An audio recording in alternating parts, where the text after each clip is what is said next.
Hey, how's it going, guys? Welcome back to the channel. We're going to be checking out some castles today.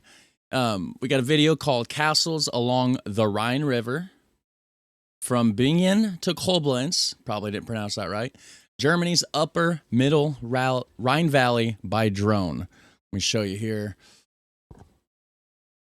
The original channel's by DW Travel. There we go. Yeah, DW Travel. There will be a link in the description section down below, as always, so make sure you go check that out. Hit like and subscribe while you're down there. And we're going to go ahead and check this out and check out some castles along the Rhine River.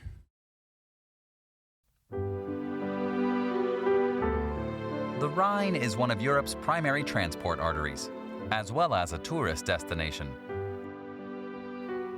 In 2002, UNESCO added the unparalleled cultural landscape of the upper middle Rhine Valley to its World Heritage List.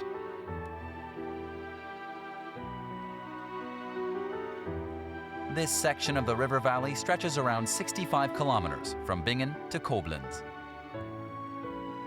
It is home to some 40 castles, palaces, and fortresses.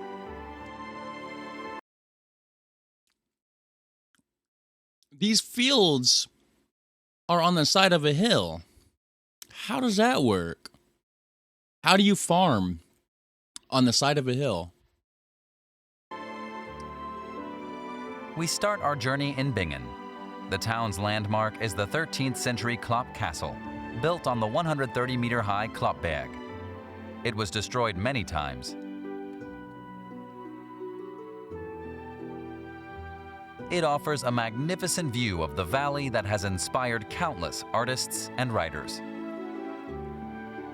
Castles are so cool. The 25-meter-tall Mouse Tower stands on an island in the Rhine. Mouse Tower, huh? All right. In the Middle Ages, it served as a customs post. Customs? The unusual You guys had customs in the Middle Ages? What? name comes from a legend about the cruel Bishop Hatto II, who is said to have been eaten alive by mice for his massacre of local peasants. Jeez. I have mice at my house. I'm going to have nightmares tonight that I'm getting eaten alive in my sleep by mice. Like, that's going to be terrible. In the 17th century, Dutch artists discovered the Mouse Tower, and it has become one of the oldest Rhine motifs in landscape painting. Dutch people discovered it, but isn't this part in Germany? Or is this part of the Rhine River in the Netherlands? Because this looks very German to me. I mean, the Netherlands is pretty flat. Perched high above Rüdesheim stands the 38-meter-high Niederwald Monument, crowned with the statue of Germania. It was built after the Franco-Prussian War of 1870 and 71 to mark the founding of the German Empire. That's not a castle. The monument was dedicated in 1883 by Kaiser Wilhelm I. There's Our a journey castle. continues northward past Trechtingshausen and Reinstein Castle.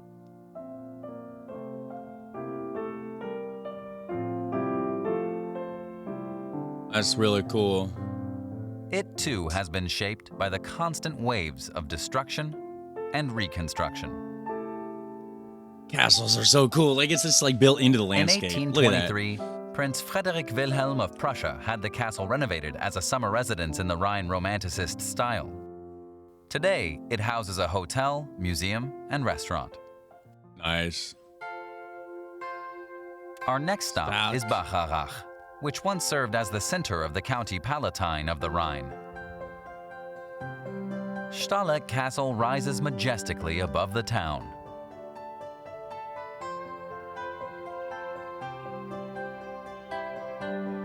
Today, it houses one of Germany's most picturesque youth hostels. Huh. That'd be cool to go stay in. Pfalzgrafenstein Castle near Kalb was another toll station on the river, one of 12 between Mainz and Cologne. Its location follows its former function, It stands on a rock in the Rhine River. Prussian That don't rule look- put an end to the toll station's activities. That doesn't even look like a castle, though. Later in the 19th century, the Romantics and tourists discovered the castle. Such authors as Victor Hugo and Heinrich Heine succumbed to its charms. The crown Thanks. jewel of the upper middle Rhine Valley is St. Gorshausen. Here, at a narrow stretch of the Rhine, the Loreley Rock can be seen. Lohaline Rock. In 1824, Heinrich Heine wrote the poem The Loreley, one of his most famous works. It is about the siren Loreley, whose beauty and song lured boatsmen to their deaths on the rocky cliffs.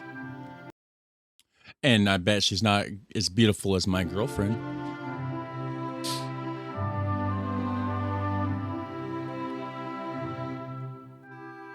Katz's Castle offers a breathtaking view of the rock. Katz. The fortress was built in the 14th century by Count William of Katzenelnbogen, a member of one of the most powerful noble houses of the Holy Roman Empire of the German nation. Its purpose was to defend the family's holdings along the Rhine. Doesn't Germany have like more castles than any other country? Or is it England that has more? I think Germany has more.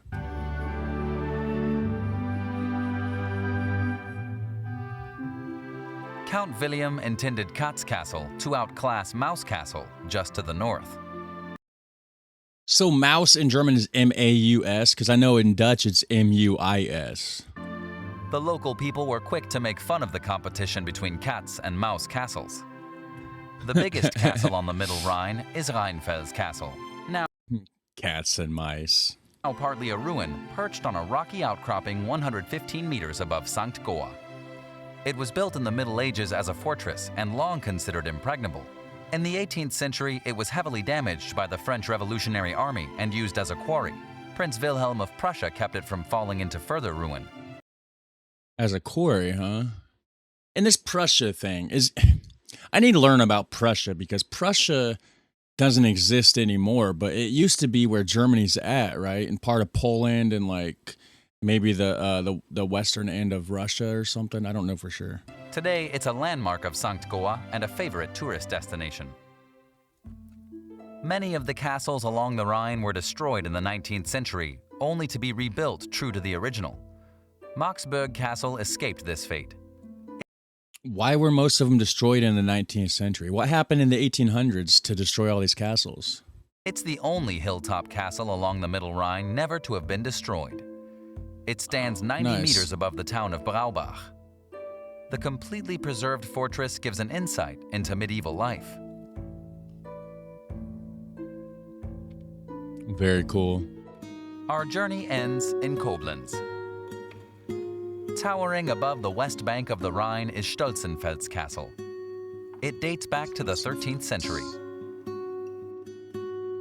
King Frederick William IV acquired the ruin and in 1823 had it rebuilt to suit his ideal of a knight's castle. It served as a summer residence for the Prussian monarch. See, there you go with Prussia again. Today, it stands as an important symbol of Rhine Romanticism. I like the little double tower thing in the front there. This little part, that looks really cool.